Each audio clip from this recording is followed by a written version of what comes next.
નમસ્કાર દર્શક મિત્રો, મંતવ્ય ન્યૂઝમાં આપનું સ્વાગત છે। મેટ્રો 10 સાથે હું છું હિનલ। બીઝેડ ગ્રુપને લઈને સીઆઈડી ક્રાઇમ દ્વારા પ્રેસ કોન્ફરન્સ કરવામાં આવી, જેમાં રાજકુમાર પાંડિયન દ્વારા કૌભાંડનો ભોગ બનનાર તમામ લોકોને સામે આવવા અપીલ કરી છે। સાથે જ તપાસમાં કેટલાક ક્રિકેટરોએ પણ રોકાણ કર્યાનું સામે આવ્યું છે। જોકે સીઆઈડી ક્રાઇમ દ્વારા કહેવામાં આવ્યું છે કે આરોપીઓ ટૂંક સમયમાં ઝડપાઈ જશે।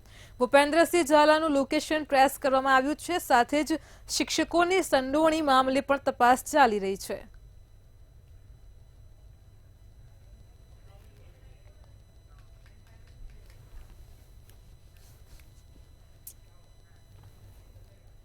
બીઝેડ મામલે કોંગ્રેસના મુખ્ય પ્રવક્તા ડોક્ટર મનીષ દોશીએ કહ્યું હતું કે ભાજપને ફંડ આપનાર બીઝેડ કંપનીના ભૂપેન્દ્રસિંહ ઝાલા 6000 કરોડનો કૌભાંડી છે।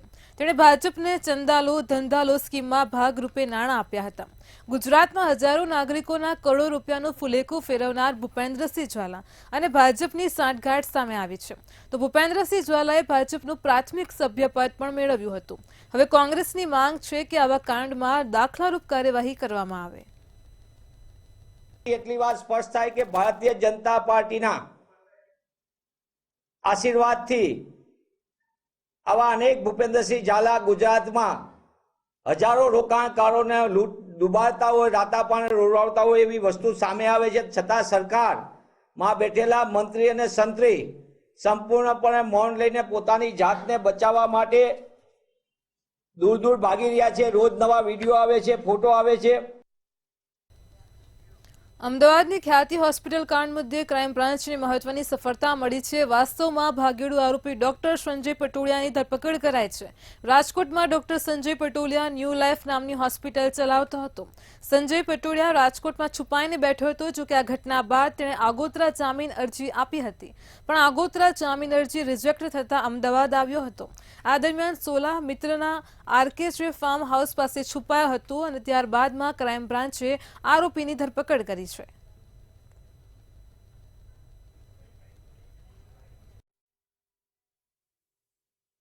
ડૉક્ટર સંજય પટોળિયા જે બેરિયાટ્રિક સર્જન છે અને ખ્યાતિ હોસ્પિટલ્સના ડિરેક્ટરો પૈકીના એક છે।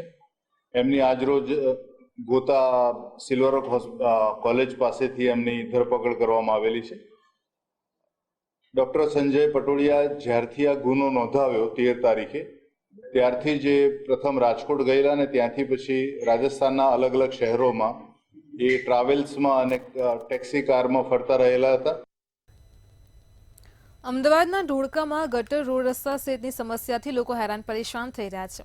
આ સમસ્યાને લઈને કોંગ્રેસ દ્વારા ચીફ ઓફિસરની ઓફિસ બહાર હલ્લાબોલ કરવામાં આવ્યો હતો। કોંગ્રેસની આક્રમક રજૂઆતને લઈને સ્થાનિક પોલીસનો કાફલો પણ દોડી આવ્યો હતો, જ્યારે ચીફ ઓફિસરની ઓફિસની આગળ બેસીને સ્થાનિક મહિલાઓએ ટેબલ પર બંગડીઓ ફેંકીને ધારદાર વિરોધ કર્યો હતો।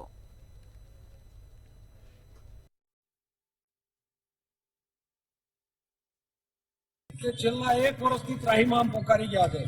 ધોળકા શહેરના જકાતનાકા, ગધેમાર જકાતનાકાથી મેનાબેન ટાવર સુધી જે રોડનો પ્રશ્ન છે, એ રોડ ઉપર અત્યારે ગટર નાખવાના બહાના હેઠળ ત્યાંના વિસ્તારના લોકોને બાનમાં લીધા છે, જેના કારણે ગટરના ગંદા પાણી એમના ઘરમાં આવે છે। અમુક જગ્યાએ રોડ બનાવવાના કામ અધૂરા મૂકી દીધા હોવાના કારણે પણ પબ્લિક ત્યાં ત્રાહિમામ પોકારી ગઈ છે।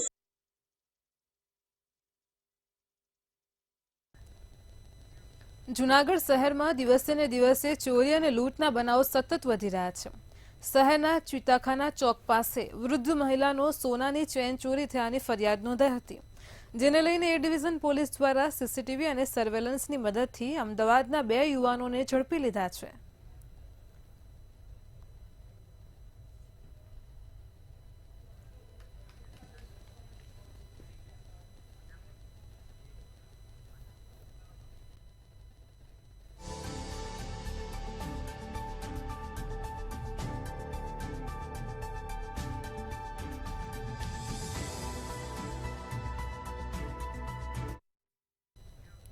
વડોદરામાં કાર ચાલકે ટ્રાફિક જવાનને કચડવાનો પ્રયાસ કર્યો હતો. સમાજ સર્કલ પાસે બપોરના સમયે ઘટના બની હતી, જ્યાં કાર ચાલકને રોકવાનો ટ્રાફિક પોલીસ જવાને પ્રયાસ કરતા ટક્કર મારી કાર ચાલક ફરાર થયો હતો. સમગ્ર ઘટનાના સીસીટીવી ફૂટેજ સામે આવ્યા છે. કાર ચાલક સામે ગુનો નોંધવાની તજવીજ શરૂ કરાઈ છે, તેમજ પોલીસના ઉચ્ચ અધિકારીઓ ઘટના સ્થળે દોડી આવ્યા હતા.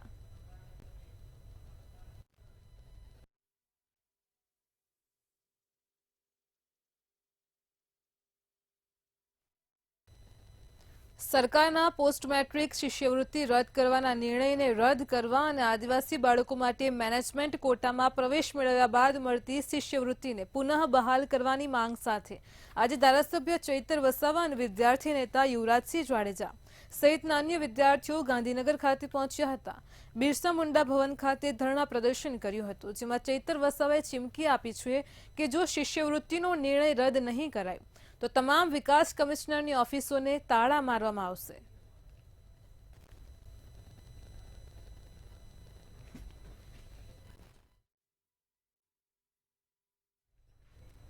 અમદાવાદ શહેર ટ્રાફિક પોલીસ વધુ અદ્યતન બની છે. એઆઈ આધારિત ડેશકેમ દ્વારા હવે ચલણ આપવામાં આવશે. શહેર પોલીસ કમિશનર જીએસ મલિકના હસ્તે આ પાયલોટ પ્રોજેક્ટનો પ્રારંભ કરવામાં આવ્યો છે. પોલીસની ગાડીમાં લાગેલા કેમેરામાં નિયમો ભંગ કરનાર ચાલકોને એઆઈ ડેશકેમ દ્વારા ચલણ આપવામાં આવશે અને wrong side, helmet, seat belt સહિતના ટ્રાફિકના નિયમોના ભંગ બદલ ચલણ અપાશે. તો શહેરના અલગ અલગ વિસ્તારોમાં એઆઈ કેમેરા લાગેલી પોલીસની ગાડીઓ ફરશે. અત્યાર સુધી 29 ગાડીમાં આ કેમેરા લગાવવામાં આવ્યા છે, જ્યારે 31 કેમેરા ટ્રાફિક પોલીસને પણ આપવામાં આવ્યા છે. જ્યાં સિગ્નલ ન હોય અથવા તો ભારે ટ્રાફિક રહેતો હોય કે પછી ટ્રાફિક જામ થાય તેવા સ્થળોએ પહોંચી જઈને પેટ્રોલિંગ પણ કરાશે. ટ્રાફિક નિયમન કરવાની સાથે 14 પ્રકારના ટ્રાફિક નિયમોનો ભંગ કરનાર વાહન ચાલકોને ઈ મેમો આપવાની પણ કામગીરી કરાશે. એ ટ્રિપલ રાઇડિંગ વિધાઉટ હેલ્મેટ અને રોંગ સાઈડ એ જે આર્ટિફિશિયલ ઇન્ટેલિજન્સથી જે રીતે કોઈ વાયોલેશન કરશે એના ફોટો આપણે અહીંયા ટ્રાફિકના જે કંટ્રોલ રૂમ છે અહીંયા આવશે અને ગાડીનો નંબર પણ આવશે અને ગાડીના નંબરથી એનઆઈસીના સર્વરથી એના ઓનર કોણ છે એની બધી વિગતો આવશે અને એના જ વિગતોથી મેળવીને જે મોબાઈલ નંબર છે એના ઉપર મેસેજ જતો રહેશે કે તમારે હવે આ ફાઇન, હેલ્મેટ વગરના છો તમે કે તમે રોંગ સાઈડમાં ચાલી રહ્યા છો કે ટ્રિપલ રાઇડિંગ છે. મહેસાણાના ઊંઝા એપીએમસી ચૂંટણીનો મામલો સામે આવ્યો છે. ઊંઝા એપીએમસીની ચૂંટણી માટે 100 ફોર્મ ભરાયા છે. ખેડૂત વિભાગની 10 બેઠકો માટે 74 ફોર્મ, વેપારી વિભાગની 4 બેઠકો માટે 24 ફોર્મ ભરાયા છે. આ સાથે જ ખરીદ વેચાણ વિભાગની 1 બેઠક માટે 2 ફોર્મ ભરાયા છે. તેમજ આવતીકાલે તમામ ફોર્મની ચકાસણી કરાશે. આજ રોજ એપીએમસી ઊંઝાના નિયુક્તિ પત્રો ભરવા માટેની તારીખ નક્કી થયેલ હતી. તે મુજબ ખેડૂત વિભાગમાં કુલ 74, વેપારી વિભાગમાં 24 તથા ખરીદ વેચાણ વિભાગમાં કુલ 2 ફોર્મ આપણને સમય મર્યાદામાં પરત મળેલા છે. એમ કુલ 3 વિભાગના થઈને 100 ફોર્મ ઉમેદવારો દ્વારા ભરાયેલા છે. આગામી દિવસોમાં હવે શું પ્રોસેસ કરવામાં આવશે? હવે આવતીકાલે 11 વાગ્યાથી જે ભરાયેલા ફોર્મ છે એની સ્ક્રુટિની છે. ત્યારબાદ 9 તારીખ સુધીમાં પરત ખેંચવાની તારીખ છે અને જે અન્વયે જે માન્ય ફોર્મ રહેશે એના આધારે તારીખ 16ના રોજ મતદાન અને તારીખ 17ના રોજ મતગણતરી હાથ ધરવામાં આવશે. જે ખરીદ વેચાણ સંઘની એક બેઠક છે એમાં વડોદરામાં ડેન્ટિસ્ટ ડોક્ટર યોગેશ ચંદારાણા દ્વારા ચંદારાણા ડેન્ટલ મ્યુઝિયમ બનાવવામાં આવ્યું છે. ઓપી રોડ કલેક્ટર ઓફિસ પાસે પોતાના દવાખાનામાં જ પહેલા અને બીજા માળે ડોક્ટર યોગેશ ચંદારાણાએ આ મ્યુઝિયમ બનાવ્યું છે. વર્ષ 2016માં લાખોનો ખર્ચ કરીને મ્યુઝિયમ બનાવ્યું હતું. જે મ્યુઝિયમમાં 26 દેશોના 2371 ટૂથબ્રશનો સંગ્રહ કરવામાં આવ્યો છે. દુનિયાનું પ્રથમ ઇલેક્ટ્રિક ટૂથબ્રશની સાથે electric toothbrush, solar toothbrush, tooth tune, magnetic ટૂથબ્રશનો પણ મ્યુઝિયમમાં સંગ્રહ કરાયો છે. મ્યુઝિયમને લઈને ગિનિસ બુક ઓફ વર્લ્ડ રેકોર્ડના 2 એવોર્ડ પણ તેમને મળ્યા છે.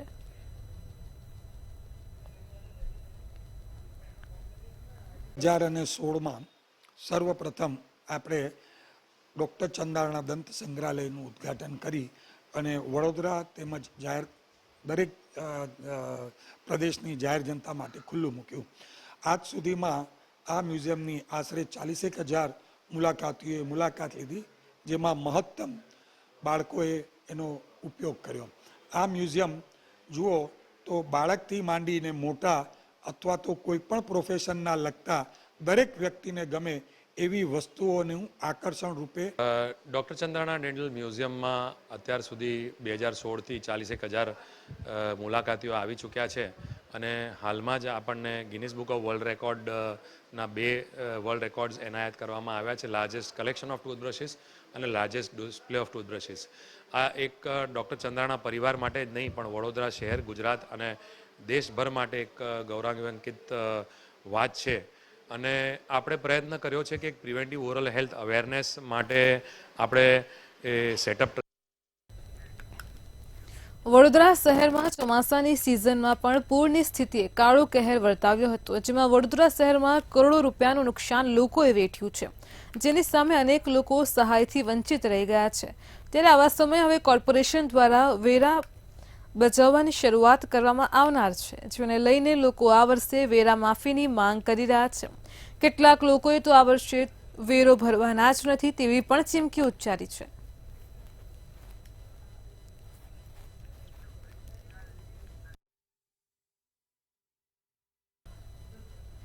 કોંગ્રેસ પ્રવક્તા હેમાંગ રાવલે જીએચસીએલ કંપની પ્લાન્ટ અંગે નિવેદનમાં કહ્યું છે કે કચ્છના માંડવીના આજુબાજુના ગામડાઓમાં સ્થાનિક લોકો જીએચસીએલ કંપનીને કચ્છમાં આપેલ જમીન પરત લેવા માંગ કરી રહ્યા છે. કચ્છના બાડા ગામમાં કરોડોના રોકાણ સાથે કંપની કેમિકલ પ્લાન્ટ સ્થાપવાની છે. કેમિકલ પ્લાન્ટ માટે ગુજરાત સરકારે 1200 એકર જમીન કંપનીને આપી છે, તો પર્યાવરણના ભોગે ઝેરીલા વિકાસનો કોંગ્રેસ દ્વારા વિરોધ કરવામાં આવી રહ્યો છે. દરિયાઈ સૃષ્ટિ, પશુધન, ખેતી અને વિપશ્યના સેન્ટરને કેમિકલ પ્લાન્ટથી નુકસાનની ભીતિ સેવાઈ રહી છે. પર્યાવરણના ભોગે એ આટલી મોટી જમીન આપી દઈ રહી છે. તમે વિચાર કરો કે વિપસ્યના સેન્ટર બંધ થાય, પશુધન આખું ગોચર જે પશુનું એ જતું રહે અને સાથે સાથે ખેતીવાડી પણ નાબૂદ થાય. ત્યાંના લોકોનો વિરોધ હોય, આ કંપની સામે વિરોધ હોય, આ કંપનીનો ભૂતકાળ ખરાબ હોય, છતાં પણ સરકાર પોતે મનમાની કરી રહી હોય એવું લાગી રહ્યું છે. કારણ કે આ જે છે એ સરકારનું, જે ભારતીય જનતા પાર્ટીની સરકારનું સૂત્ર છે.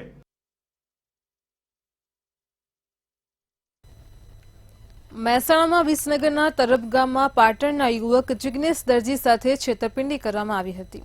10 લાખ રૂપિયા ડબલ કરવાની લાલચમાં યુવક છેતરાયો હતો. ચીટરોએ ₹200 અને 500ની ચલણી નોટો બતાવી યુવકને ફસાવ્યો હતો.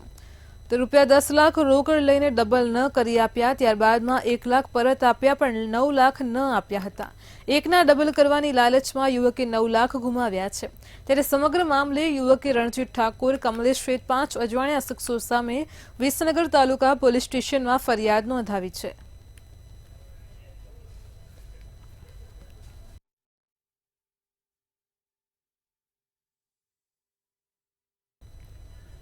આગામી 7મી ડિસેમ્બરે બીએપીએસ સંસ્થાના આંતરરાષ્ટ્રીય કાર્યકર સુવર્ણ મહોત્સવની ઉજવણી કરવામાં આવશે. વિશ્વના સૌથી મોટા નરેન્દ્ર મોદી સ્ટેડિયમ અમદાવાદ ખાતે આ મહોત્સવનું આયોજન કરવામાં આવ્યું છે. આ કાર્યક્રમને લઈને તડામાર તૈયારીઓ ચાલી રહી છે. વિશ્વના 30 દેશોમાં સેવારત બીએપીએસ કાર્યકર સુવર્ણ મહોત્સવમાં ભાગ લેશે. સાથે જ અત્યાર સુધી 1 લાખથી વધારે કાર્યકરોનું રજીસ્ટ્રેશન પણ થઈ ગયું છે.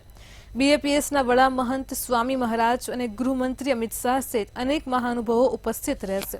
તેમજ આ રંગારંગ કાર્યક્રમની મુખ્ય થીમ 3 વિભાગમાં અદ્ભુત પ્રસ્તુતિ દ્વારા વ્યક્ત થશે. 7મી ડિસેમ્બર 2024 એ અમારો કાર્યકર સુવર્ણ મહોત્સવ છે. 1 લાખથી પણ વધારે બીએપીએસ સ્વામિનારાયણ સંસ્થાના કાર્યકર્તાઓ એમનો સન્માન સમારંભ છે. આમ તો 125 વર્ષ જૂની આ સંસ્થા છે, એટલે તે દિવસથી અમારા કાર્યકર્તાઓ સેવા કરતા આવ્યા છે, પણ ઓફિશિયલી આમ registered structure, organize registered structure એ 1972માં થયું.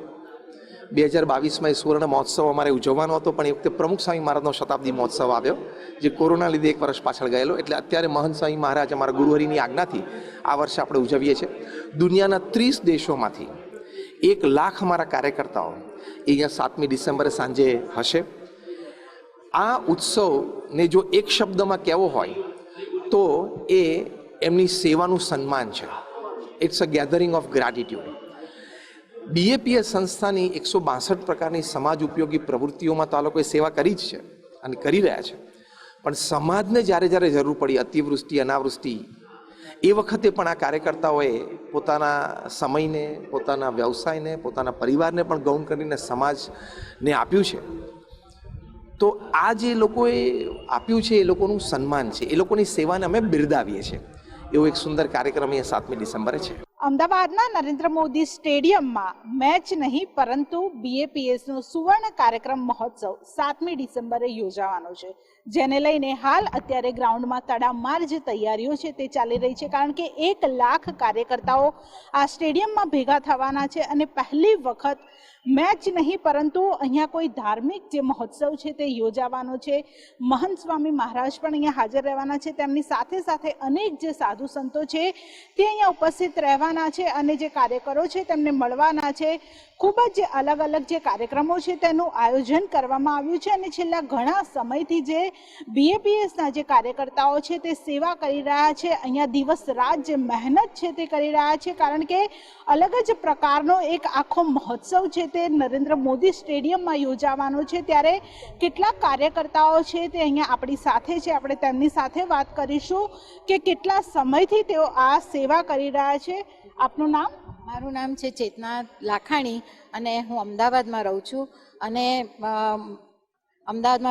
અને હું 38 વર્ષથી આ BAPS સંસ્થામાં જોડાયેલી છું અને એક કાર્યકર તરીકે હું સેવા કરું છું. અને આ કાર્યકરની સેવા જે મને મળી છે એ મારા બહુ જ મોટા ભાગ્ય છે એમ જાણી અને હું આ સેવા કરું છું.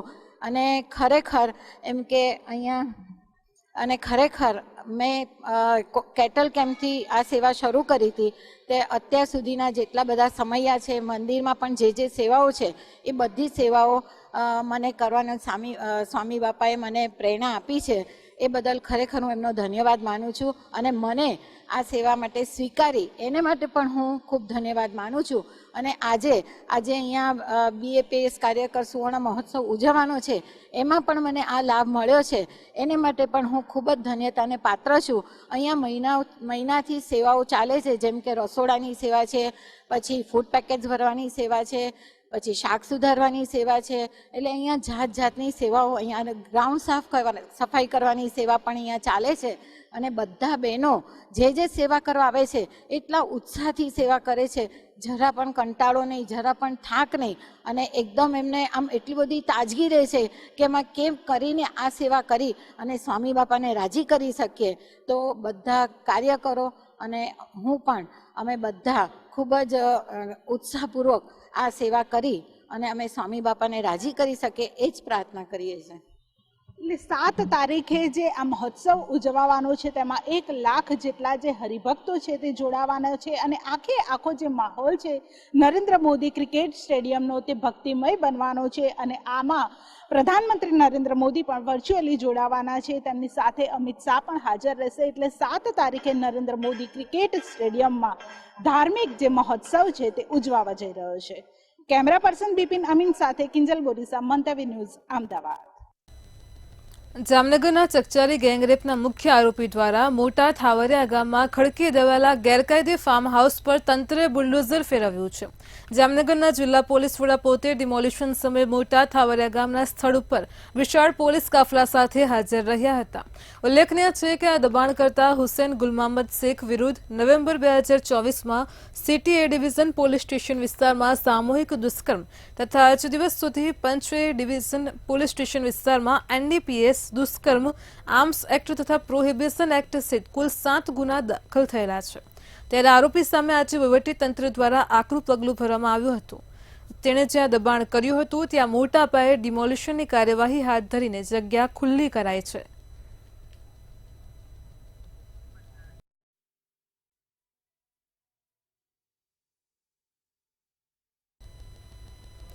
રાજકોટમાં PGVCLનો વિડીયો વાયરલ થવાનો મામલો સામે આવ્યો છે, જેમાં કનક રોડ પર આવેલી PGVCL ઓફિસના કસ્ટમર કેરના કર્મચારીઓ આરામ કરતા નજરે પડ્યા છે.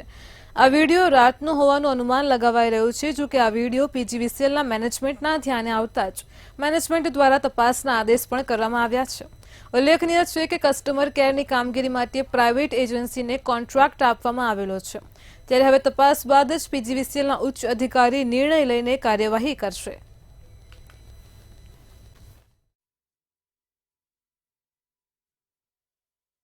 ગઈકાલનો છે એ સ્પષ્ટ થયું નથી, ક્યારનો છે એમના માટે તપાસ ચાલુ છે, કે કદાચ 15 દિવસ, મહિના દિવસ કે 2 મહિના પહેલાનો હોઈ શકે છે. બરાબર, એ સ્પષ્ટ થયું નથી કે ગઈકાલનો છે. આ છે ને રાતનો હોય એવું લાગી રહ્યું છે, રાતનો, મોડી રાતનો હોય એવું લાગી રહ્યું છે. સ્પષ્ટ ટાઈમ તો ન કહી શકાય. આ મામલે શું કાર્યવાહી થશે? આ મામલે છે ને એ અમારા ઉપલા અધિકારીઓ છે એ કાર્યવાહી કરશે. સમગ્ર મામલે તપાસ કરવામાં આ સમગ્ર મામલે તપાસ કરવામાં આવશે ને તપાસ ને જે બહાર આવશે એ પ્રમાણે કાર્યવાહી. કઈ એજન્સીનો જે કોન્ટ્રાક્ટ આપેલો છે કર્મચારીઓ? આ બેસ્ટ કરીને કંપની છે, પ્રાઇવેટ એજન્સી છે, એને કોન્ટ્રાક્ટ આપેલો છે. અમદાવાદથી સમાચાર મળી રહ્યા છે. અમદાવાદના ઘાટલોડિયા વિસ્તારમાં આવેલ લાઇબ્રેરીમાં દુર્ઘટના સર્જાય છે. તો સમાચાર પ્રાપ્ત થઈ રહ્યા છે અમદાવાદથી લાઇબ્રેરીમાં દુર્ઘટનાની ઘટના પ્રકાશમાં આવી છે. એએમસી લાઇબ્રેરીમાં અભ્યાસ સમયે વિદ્યાર્થી પર પંખો પડ્યો હતો. પંખો પડતા વિદ્યાર્થીના માથાના ભાગે ઈજાઓ થઈ છે. તો અમદાવાદના ઘાટલોડિયા વિસ્તારની લાઇબ્રેરીની ઘટના પ્રકાશમાં આવી છે. કોર્પોરેશન આ મામલે કશું જ બોલવા તૈયાર નથી. એએમસી લાઇબ્રેરીમાં અભ્યાસ સમયે વિદ્યાર્થી પર પંખો પડ્યો હતો. અમદાવાદમાં ઘાટલોડિયામાં આવેલ લાઇબ્રેરીમાં દુર્ઘટના બની છે. એએમસી લાઇબ્રેરીમાં અભ્યાસ સમયે વિદ્યાર્થી પર પંખો પડ્યો હોવાની ઘટના પ્રકાશમાં આવી છે. પંખો પડતા વિદ્યાર્થીના માથાના ભાગે ઈજાઓ થઈ હતી. તો કોર્પોરેશન આ મામલે કશું જ બોલવા તૈયાર નથી. ઉલ્લેખનીય છે કે અમદાવાદ એએમસી લાઇબ્રેરીની આ ગંભીર બેદરકારી સામે આવી છે.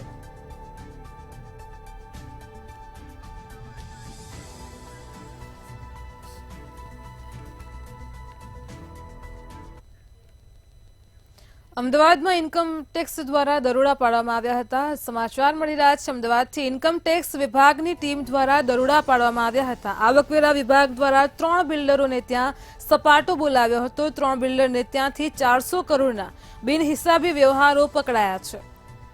45 બેંક લોકરમાંથી 42 ઓપરેટ કરાયા છે. રોકડ, જ્વેલરી સહિતના દસ્તાવેજો પણ મળી આવ્યા છે. તો અમદાવાદથી સમાચાર છે. 100 કરોડથી વધુની કરચોરીની પણ સંભાવના સેવાઈ રહી છે. અમદાવાદ, મહેસાણા, હિંમતનગર, ગાંધીનગર અને મોરબીમાં પણ સર્ચ હાથ ધરવામાં આવ્યું છે. રાધે ગ્રુપ, ટોગરોન ગ્રુપ ને ધરતી સાંકેત ગ્રુપમાં પણ દરોડા પાડ્યા હતા.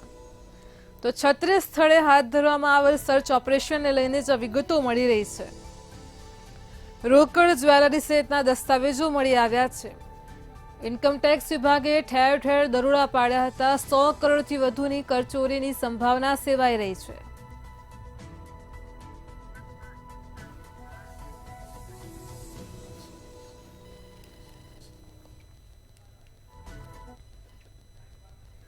સુરતમાં એક સાથે 12 પીઆઈની બદલી કરવામાં આવી છે. સુરતથી સમાચાર મળી રહ્યા છે. આંતરિક બદલીના આદેશ છે. પોલીસ કમિશનરે એક સાથે 12 પીઆઈની બદલી કરી છે.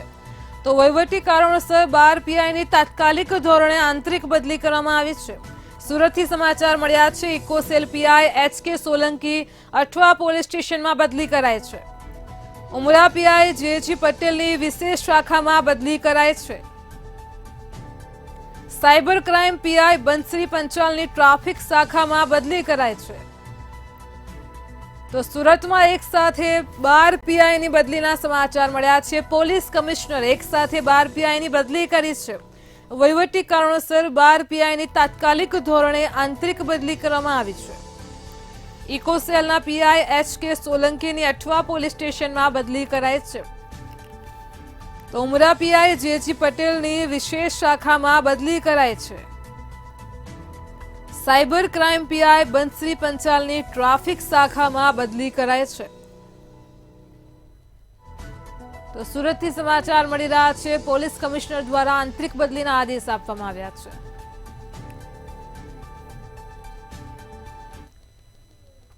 રાજકોટ ટીઆરપી ગેમ ઝોન અગ્નિકાંડ બાદ બિલ્ડિંગ પ્લાન અટક્યા હોવાનું જોવા મળી રહ્યું છે. સૌરાષ્ટ્રના સૌથી મોટા શહેરમાં કડક નિયમોના કારણે બાંધકામ ઉદ્યોગમાં મંદી જોવા મળી રહી છે. આ સાથે જ મનપાએ 6 મહિનામાં ફક્ત એક જ હાઈરાઇઝ પ્લાન મંજૂર કર્યો છે, તો શહેરના અંદાજિત 22 જેટલા મોટા પ્રોજેક્ટ અટકી ગયા હોવાનું સામે આવ્યું છે, જેને લઈને ટાઉન પ્લાનિંગ વિભાગના ચેરમેન ચેતન સુરેજાનું નિવેદન મળી રહ્યું છે, જેમને 2 ફૂટના ફ્લાવર બેડના નિયમ અને સાથે જ તેમને જૂના બિલ્ડિંગમાં BU સર્ટી આપવા કે નહીં તે મામલે સરકાર પાસે માર્ગદર્શન માંગ્યું હતું. જે ફાઇલ પાસ થઈ છે હાઈરેઝ બિલ્ડિંગની થઈ છે, બાકીના લોરાઇઝ અને રેસિડેન્શિયલ બંગલા ને એ બધું કન્ટિન્યુ ચાલુ જ છે.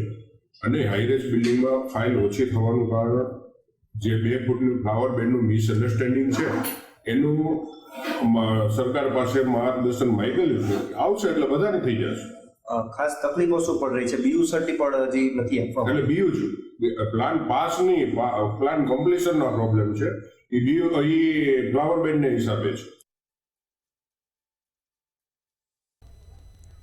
રાજકોટમાં રવિ કૃષિ મહોત્સવનું 6-7 ડિસેમ્બરના રોજ આયોજન કરવામાં આવ્યું છે. મુખ્યમંત્રી ભૂપેન્દ્ર પટેલ દાંતીવાડા કૃષિ યુનિવર્સિટી ખાતેથી રવિ કૃષિ મહોત્સવનો શુભારંભ કરાવશે.